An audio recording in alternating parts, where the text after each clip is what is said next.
The fluorescent lights of Montgomery Public Library flickered slightly as Carol Matthews adjusted her reading glasses, carefully organizing the worn books on her cart. At 60, her movements were slower than they used to be, but her hands moved with the practiced grace of someone who had spent decades caring for books. Her grey hair was pulled back in a neat bun, and despite her modest salary, she took pride in her appearance, wearing a clean, pressed cardigan over her simple dress. The sound of expensive leather shoes clicking against the library's tile floor made her look up. A tall man in an impeccably tailored suit was striding through the main reading room as if he owned it, his presence jarringly out of place among the quiet stacks and humble furnishings.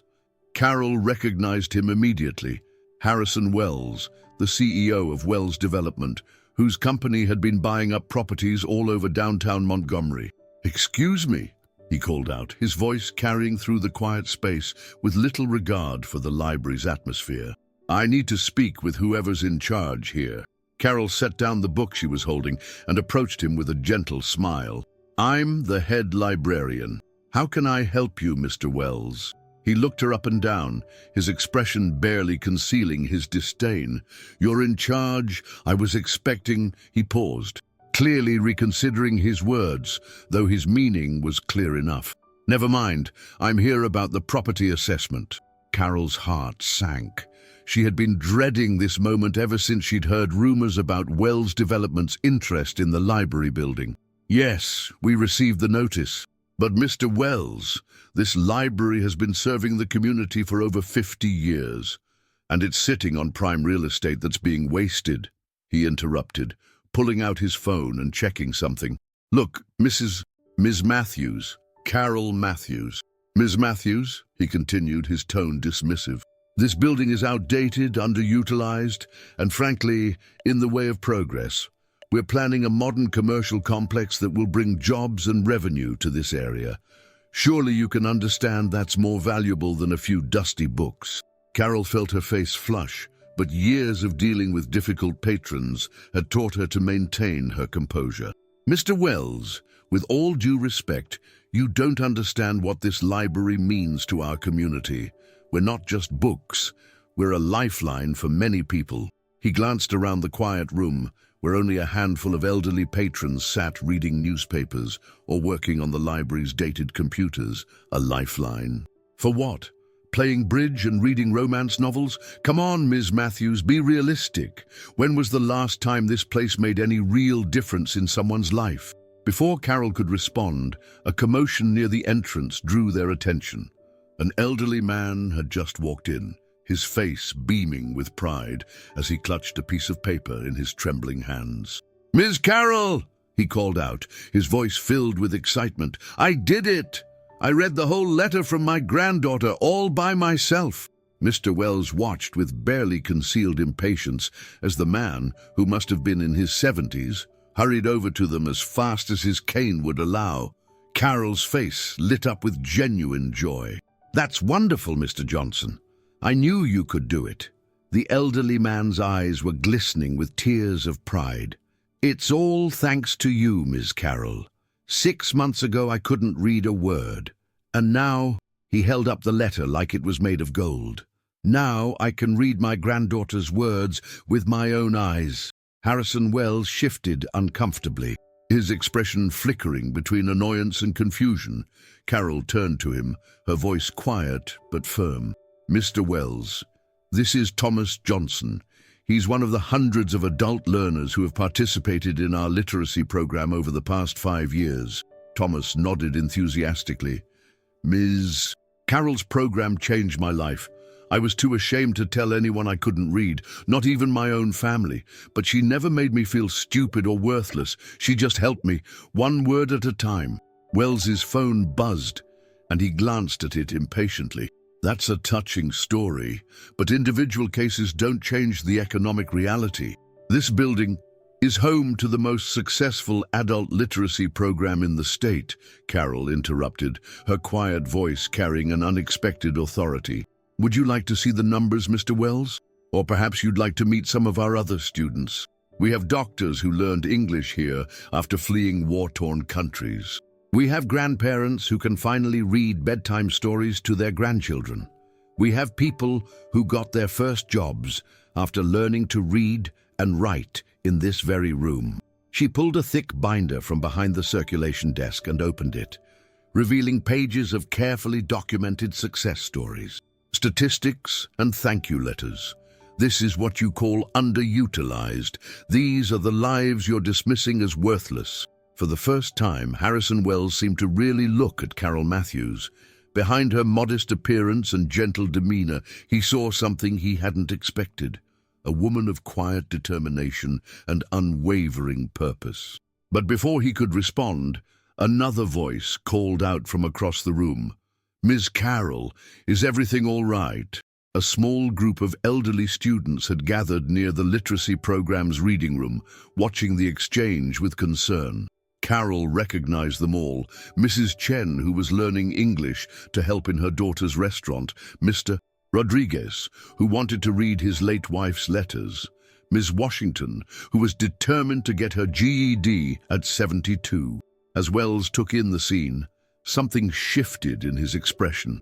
The confident swagger he had walked in with seemed to falter slightly. But then his phone buzzed again, and his face hardened. "I have another meeting to get to. We'll be in touch about the property assessment." He turned and strode toward the exit, his expensive shoes clicking against the floor. But just before he reached the door, he paused, looking back at Carol with an unreadable expression. What he saw was a woman surrounded by people whose lives she had transformed, standing in a building that, despite its worn edges, was filled with more dignity and purpose than his gleaming office towers.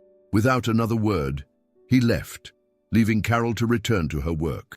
But as she wheeled her cart of books back through the stacks, she couldn't shake the feeling that this confrontation was far from over.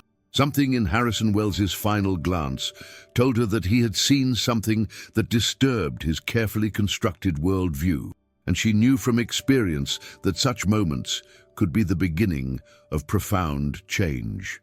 Harrison Wells sat in his corner office, staring at the glossy renderings of the proposed commercial complex that would replace the Montgomery Public Library. The sunlight streaming through the floor-to-ceiling windows illuminated the pristine white surfaces and modern furnishings. But for the first time in years, the trappings of success felt hollow. He couldn't shake the image of Carol Matthews standing among her students, her quiet dignity more commanding than any boardroom presence he'd encountered. Opening his laptop, he began researching the library's literacy program, expecting to find an amateur operation run by well-meaning but ineffective volunteers. What he found instead stopped him cold. The program's statistics were impressive. Over 800 adults taught to read in 5 years with a 92% completion rate, far above the national average. There were newspaper articles about immigrants who had gone on to start successful businesses, elderly citizens who had finally earned their GEDs, and formerly illiterate parents who could now help their children with homework. And at the center of it all was Carol Matthews, who had designed the program from scratch using teaching methods she'd developed over decades of working with adult learners. She'd never sought recognition or acclaim, but the impact of her work was undeniable. "Sir?" His assistant's voice interrupted his thoughts. "The investors are waiting in the conference room." Harrison straightened his tie and gathered his papers, but as he walked to the meeting, his mind kept returning to the library. The property was valuable, yes, but something about this situation felt different from his usual developments. In the conference room, he presented the plans with his usual confidence, but when he reached the slide showing the library's demolition, he faltered slightly. "The current structure," he began, then paused, seeing Carol's face in his mind, "houses a literacy program that has served hundreds of community members." One of the investors, Richard Blackwood, leaned forward with a frown. "Is this going to be a problem, Harrison? We're not in the business of saving literacy programs. We're here to make money." "Of course not," Harrison replied smoothly. But the words felt bitter in his mouth. "The property acquisition will proceed as planned." After the meeting, Harrison found himself driving back to the library, parking his Mercedes next to Carol's modest, older model Toyota. Inside, the afternoon sun cast long shadows through the high windows, giving the space a peaceful glow that his modern office, for all its designer lighting, could never match. He observed Carol working with a middle-aged woman, their heads bent together over a book. The woman's finger traced each word slowly, and when she successfully completed a sentence, Carol's face lit up with genuine joy. It was the same expression she'd shown with Thomas Johnson, an enthusiasm untainted by condescension or impatience. "Mr. Wells," Carol said without looking up, somehow aware of his presence. "Have you come for another property assessment?" "Actually," he found himself saying, "I'd like to learn more about your program." Carol finally turned to face him, her expression carefully neutral. "Would you like to sit in on a class?" Before he could answer, the woman they'd been working with spoke up. "Ms. Carroll, is this the man who wants to tear down our library?" Harrison felt the weight of several gazes turned toward him. The woman who'd spoken wore a waitress uniform, clearly having come straight from work to her lesson. Nearby, an elderly man looked up from his workbook, and a young mother holding a picture book paused in her reading. "Sarah," Carol said gently to the waitress, "Mr. Wells is here to learn about what we do." Sarah straightened in her chair, her face determined. "Then I'll tell you what Miss Carroll did for me. 3 months ago, I couldn't read the orders at the diner where I work. I was about to lose my job. Now I can read everything on the menu, take orders without help, and my tips have doubled. My kids don't have to be embarrassed by their mama anymore." Harrison sat down at the table, his expensive suit feeling suddenly out of place. "How did you find this program?" "Ms. Carroll found me," Sarah replied, her voice softening. "She came to the diner every day for weeks, leaving these little cards about the program. One day, she just looked at me and said, 'Whenever you're ready, we'll be here.' No judgment, no pressure, just kindness." As Harrison absorbed this, Carol excused herself to help another student. He watched as she moved through the room, offering encouragement here, a gentle correction there, creating an atmosphere of safety and dignity that he'd rarely encountered in his world of high-stakes business. His phone buzzed, another message from Richard Blackwood about finalizing the demolition timeline. But before he could check it, he heard a familiar voice. Well, Harrison Wells sitting in a public library. Never thought I'd see the day." He looked up to find Margaret Chen, one of the city's most prominent real estate attorneys, standing by the table with a book in her hand. She was impeccably dressed in a designer suit that probably cost more than Carol's monthly salary. "Margaret, what are you doing here?" She smiled, sitting down next to him. "The same thing I've done every Thursday for the past 15 years. I volunteer as a reading tutor."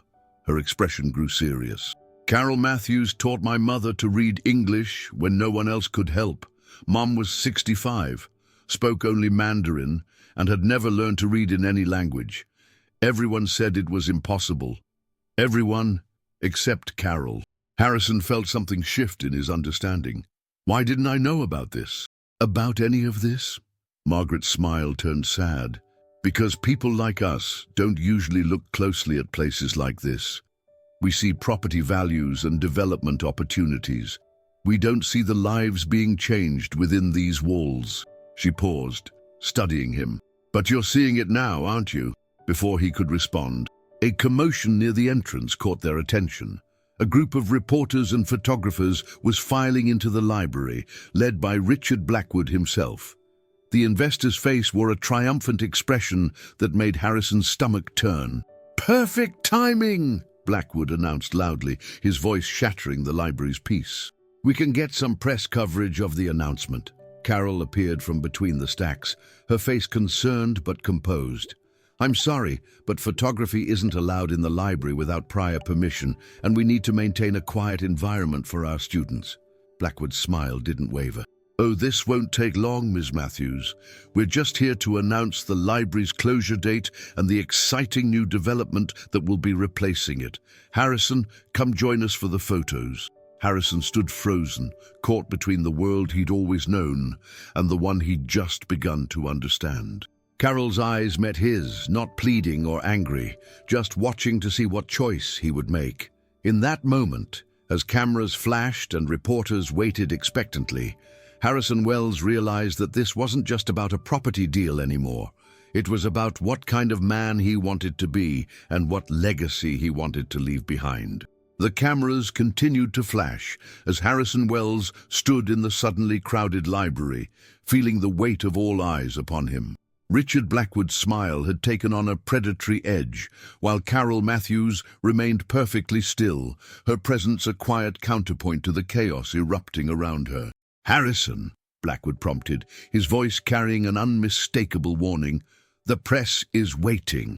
But before Harrison could respond, an elderly man pushed through the crowd of reporters. It was Thomas Johnson, the man who had proudly read his granddaughter's letter just days before. His hands were trembling, but his voice was strong. "I'd like to say something," he announced, pulling a folded paper from his pocket. "I wrote this myself, and I'm going to read it to all of you." The reporters turned their cameras toward Thomas, sensing a story different from the one they'd come for. Carol moved to intervene, to protect her students' privacy, but Thomas gave her a gentle smile. "It's okay, Miss Carol. Some stories need to be told." Unfolding his paper with careful hands, Thomas began to read. "For 68 years, I carried a secret shame. I was a successful carpenter, a father, a grandfather, but I couldn't read. Not a single word. When my wife died 3 years ago, I found boxes of letters she'd written to me over our 45 years together. Letters I'd never been able to read." The library had fallen completely silent. Even Blackwood's smirk had faded. "I was ready to give up," Thomas continued, his voice growing stronger. "But then I met Ms. Carol. She didn't just teach me to read, she gave me back my dignity. And now," he reached into his jacket and pulled out a worn envelope, "now I can finally read the love letters my Martha wrote to me. Each word is like hearing her voice again." Harrison felt something crack inside his chest. He looked at Carol, who was watching Thomas with tears in her eyes, and then at Blackwood, who was checking his phone with barely concealed impatience. "That's a lovely story," Blackwood interrupted, "but sentimentality doesn't change market realities. Harrison, shall we make the announcement?" But Harrison had already stepped away from the press group, moving to stand beside Carol. "Actually, Richard, I have a different announcement to make." Blackwood's eyes narrowed. "Harrison, think carefully about what you're about to do. The investors will need to find another property," Harrison said firmly. "The library stays." The reporters burst into action, cameras flashing and questions flying. But Harrison wasn't finished. He turned to Carol, whose face remained carefully composed. "Ms. Matthews, I'd like to propose a partnership, not to tear down this library, but to expand it. To create a dedicated adult education center that can serve even more people." Carol's composure finally cracked, surprise flickering across her face. "Mr. Wells, while I appreciate the gesture, we don't need a modern palace. What we need is exactly what you have here," Harrison finished. "The program works because of its heart, not its surroundings. But imagine what you could do with updated computers, better resources, maybe even satellite locations in other neighborhoods." Blackwood pushed forward, his face flushed with anger. "You're throwing away millions in potential profits. The board won't stand for this." "Then they can find another CEO," Harrison replied calmly. But before he could continue, another voice rang out through the library. "Perhaps they won't have to." All heads turned to see Margaret Chen rising from her seat, her legal mind clearly at work. "Harrison, what would you say to a different kind of investment opportunity, one that could satisfy both the board's desire for profit and preserve the library's mission?" As Margaret began outlining her idea, Harrison noticed Carol slipping away from the crowd. He followed her to a quiet corner of the library, where she was straightening books on a shelf with trembling hands. "Why did you really come back here today?" she asked without turning around. Harrison considered the question carefully. "I came because something you said kept bothering me, about making a real difference in someone's life. He paused, gathering his thoughts. In 30 years of business, I've built towers, made millions, but I've never seen joy like I saw on Thomas's face when he read that letter. Carol finally turned to face him. And now you think you can swoop in and fix everything? Mr. Wells, this program works because it's built on respect, on treating each person who walks through that door with dignity. It's not about charity or corporate philanthropy. I know, Harrison replied softly. That's why I'm not proposing to take over. I'm proposing to learn. Carol's eyes widened slightly, and for a moment, Harrison thought he saw a glimmer of hope in them, but then her expression clouded. There's something you should know, she said, her voice barely above a whisper. Something that might change your mind about all of this. She led him to her small office, a cramped space filled with books and student files. From her desk drawer, she pulled out an old photograph. Harrison took it, and his breath caught. In the photo, a much younger Carol Matthews stood next to a man he recognized immediately, his father, William Wells, the founder of Wells Development. They were standing in front of a small bookshop, both smiling at the camera. Your father was my first adult literacy student, Carol said quietly. 35 years ago, before he built his empire, he was dyslexic. But back then, no one understood what that meant.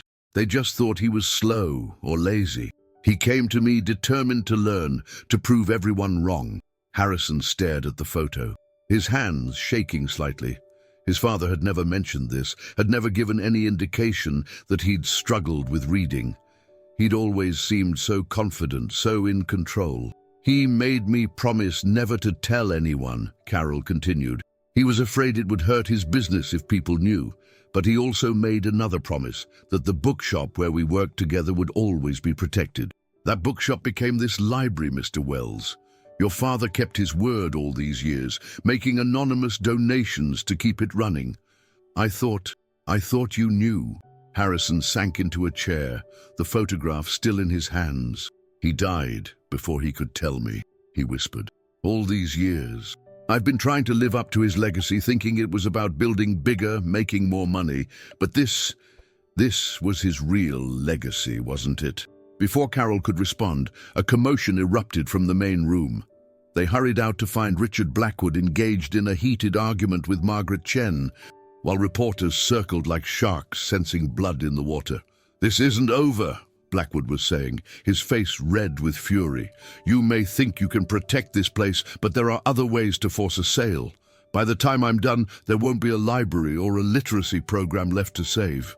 Harrison watched as Carol's students gathered closer together, their faces worried but determined. Thomas Johnson stood at the front of the group, still holding his wife's letters. And in that moment, looking at these people who had found hope and dignity within these walls, Harrison Wells finally understood what kind of man he wanted to be. The next few weeks at Montgomery Public Library became a battle of wills. Richard Blackwood, true to his word, launched a multi-pronged attack on the library's existence. Health inspectors appeared daily, citing minor violations.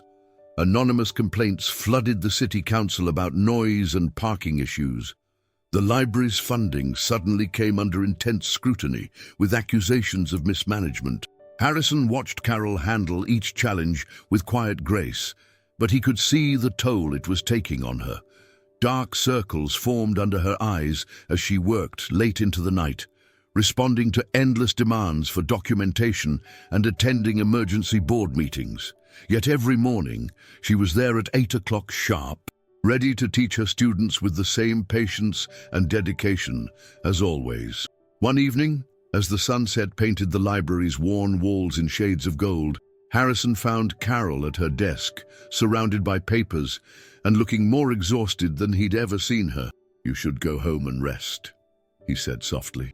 Carol shook her head, not looking up from the budget report she was reviewing. I can't. The board meeting is tomorrow, and Blackwood's people have demanded a complete audit of the program's finances for the past 10 years. She finally looked up, her eyes tired but determined. He's trying to prove that your father's donations were misappropriated. Harrison felt a surge of anger. I'll handle Blackwood. No, Carol interrupted firmly. "This isn't just about you or me anymore. Look." She gestured toward the main reading room, where, despite the late hour, several students were still working. Sarah, the waitress, was helping Thomas Johnson with his writing practice. Mrs. Chen's elderly mother was teaching a young immigrant woman some basic Mandarin in exchange for help with English. They had formed their own community, supporting each other's progress with the same dedication Carol had shown them. "They're why we have to fight this the right way," Carol said. "No shortcuts, no corporate power plays. We need to prove that what happens here matters." Harrison sat down across from her, really looking at the woman who had taught his father to read all those years ago. "Tell me about him," he said suddenly. "About my father, when you knew him." Carol's face softened with memory. "William was determined. He would come every morning before dawn, so no one would see him entering a literacy center. He had such shame about not being able to read, but also such drive to learn." She smiled slightly. "He used to say that words were like locked doors, and every time he learned to read one, another door opened." "I never knew," Harrison said quietly. "He was always so confident, so successful. I spent my whole life trying to live up to his example, never knowing that his true strength wasn't in his business success." Carol finished gently. "William built his company so he could make a difference. Not just a profit. The anonymous donations to the library were only part of it. He funded adult education programs across the city, always in secret." Before Harrison could respond, they heard a commotion from the main room. Richard Blackwood had entered the library, flanked by two men in suits. "Time's up," he announced loudly. "The board has called an emergency session tonight. They're voting to remove you as CEO, Harrison. Once that's done, the library deal will proceed as originally planned." Harrison stood, but Carol reached out and touched his arm. "Remember what I said. The right way." He looked down at her hand on his arm, then at the students who had gathered closer, watching the scene unfold. Thomas Johnson stepped forward, still holding his practice notebook. "Ms. Carroll," he said, his voice shaking slightly, "maybe it's time we told our stories. All of them."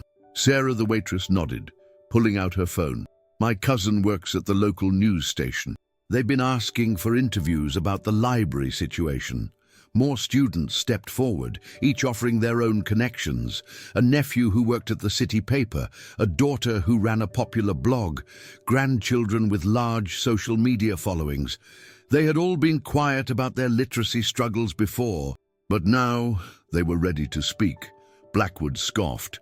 "You think a few human interest stories will stop a multi-million-dollar development? The board cares about numbers, not sentiment." "You're right," Harrison said calmly. "The board does care about numbers." "Margaret?" Margaret Chen emerged from between the stacks, carrying a thick folder.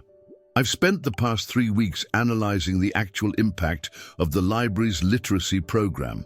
The economic benefits to the community are substantial. Increased employment rates, higher wages, new small businesses started by program graduates. The total economic impact over the past 10 years is conservatively estimated at over $30 million. She handed copies of her report to Blackwood and his associates. "And that's not counting the intangible benefits. Reduced healthcare costs due to better health literacy, increased parent participation in children's education, stronger community bonds. From a purely financial perspective, destroying this program would be devastating to the local economy." Blackwood's face had turned an interesting shade of red. "The board meeting is in 1 hour. This changes nothing." "Actually," Carol said, standing up, "it changes everything, because now we have proof of what William Wells knew all along, that doing good and doing well don't have to be separate things." She turned to Harrison. "Your father left 2 legacies, this library and Wells development. Maybe it's time they stopped being separate." Harrison looked at her thoughtfully, then pulled out his phone and made a call. "James? Yes, I need you to send the files we discussed to all board members immediately. Yes, everything." He hung up and turned to Blackwood with a slight smile. "I just distributed my proposal for a new Wells Development Initiative, the Community Investment Division. The library will be its first project, but not its last. You're talking about throwing away prime real estate for a guaranteed return on investment, Harrison interrupted. Both financial and social. The numbers are all there, Richard. The board can vote me out if they want, but first they'll have to explain to the shareholders why they're ignoring a proven revenue stream with documented community benefits. As if on cue, phones began buzzing throughout the room. The story of the library was breaking across social media, with students sharing their experiences and local news outlets picking up the story. Carol's quiet work over decades was finally being recognized, not just as a feel-good story, but as a model of sustainable community development. Blackwood looked at his phone, then at Harrison, his face a mask of barely controlled rage. "This isn't over," he snarled, turning to leave. "Actually," Harrison called after him, "I think it is. The board meeting should be interesting." As Blackwood stormed out, the library erupted in cheers, but Carol wasn't celebrating. She was already back at her desk, preparing for the next day's lessons. Harrison watched her, understanding finally what his father had seen in this remarkable woman. Not just a teacher, but someone who understood that true legacy isn't measured in dollars and cents, but in the lives you change and the doors you open for others. But as he looked at the joy on his students' faces, he failed to notice the slight tremor in Carol's hands, or the way she pressed her hand to her chest when she thought no one was watching. The battle for the library might be turning in their favor, but Carol Matthews was fighting another battle entirely, one she hadn't told anyone about. Not even Harrison. The board meeting lasted until midnight. Harrison presented his case with the same precision and confidence he'd used to close billion-dollar deals. But this time, his words carried the weight of conviction rather than mere ambition. When the final vote was tallied, he remained CEO by a comfortable margin, and his community investment initiative was approved with full funding. But his victory felt hollow when he returned to the library the next morning and found Carol's office empty. "She collapsed last night," Sarah told him, her eyes red from crying. "Right after you left for the meeting, Thomas called the ambulance." Harrison found Carol in the hospital's cardiac unit, looking small and fragile against the white sheets. The doctor's words washed over him in a terrible wave. Congestive heart failure, advanced stage, months of symptoms she'd ignored while fighting for the library. "Why didn't you tell me?" he asked when they were alone. Carol's smile was tired but peaceful. There was too much at stake. The library needed everyone's full attention. "The library needed you," Harrison corrected. "Needs you." "No," Carol said firmly, though her voice was weak. "The library needs what it's always needed. People who understand its true purpose. I've done my part. Harrison, I opened the doors. Now it's time for others to keep them open." Over the next few weeks, as Carol remained in the hospital, something remarkable happened at Montgomery Public Library. Her students, past and present, organized themselves into a volunteer network. Sarah coordinated the beginner reading classes. Thomas Johnson, now reading at a 6th grade level, worked with new students. Mrs. Chen's mother brought in more Mandarin speakers, expanding the ESL program. Harrison watched it all, understanding finally what Carol had built, not just a literacy program, but a community that could sustain itself through mutual support and shared purpose. He visited Carol every day, often bringing student progress reports or reading to her from the books she loved. Sometimes they talked about his father, filling in the gaps in Harrison's understanding of the man who had shaped both their lives. One evening, as sunset painted the hospital room in shades of amber, Carol handed Harrison an envelope. "Your father wrote this," she said softly. "Asked me to give it to you if you ever discovered the truth about the library." With trembling hands, Harrison opened the letter. "My son, if you're reading this, you've finally learned about Carol Matthews and the gift she gave me. Not just literacy, but dignity. The ability to read opened doors for me, but Carol showed me what to do once I walked through them. I built Wells Development to create something lasting, but my true legacy isn't in the buildings we've constructed. It's in the lives we've changed." Carol understood this from the beginning. She taught me that real wealth isn't measured in dollars, but in the doors we open for others. I know I should have told you this myself. Pride kept me silent. The same pride that nearly kept me from walking into that bookshop 35 years ago. Don't make my mistake, Harrison. Don't wait to do what matters. With love, your father. Harrison looked up to find Carol watching him, her eyes bright with understanding. He would be proud of you, she said softly. Not for saving the library, but for learning what it truly means to build something worthwhile. 3 months later, on a bright autumn morning, the Montgomery Public Library celebrated its grand reopening. The building had been carefully renovated, maintaining its historic charm while adding modern amenities. New computers filled the technology center, and satellite programs were already running in 3 other neighborhoods. Carol Matthews sat in a wheelchair in the front row. Her strength diminished, but her spirit undimmed. Harrison stood at the podium, looking out at the gathered crowd, students, teachers, community members, and even some board members who had once opposed the project. My father once said that words are like doors, Harrison began, and learning to read them is like being given a set of keys. But what he learned here, what we've all learned, is that the most important door is the one that opens our hearts to others. He gestured to the building behind him. This library will now be known as the Matthews Wells Learning Center, in honor of 2 people who understood that true legacy isn't built in steel and glass, but in hope and dignity and the power of words to change lives.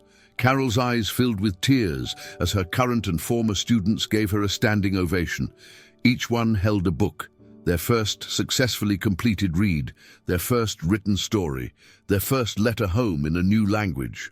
Later that evening, as the celebration wound down, Harrison found Carol in her old office, now expanded and updated, but still filled with the warmth of her presence. "Thank you," he said simply.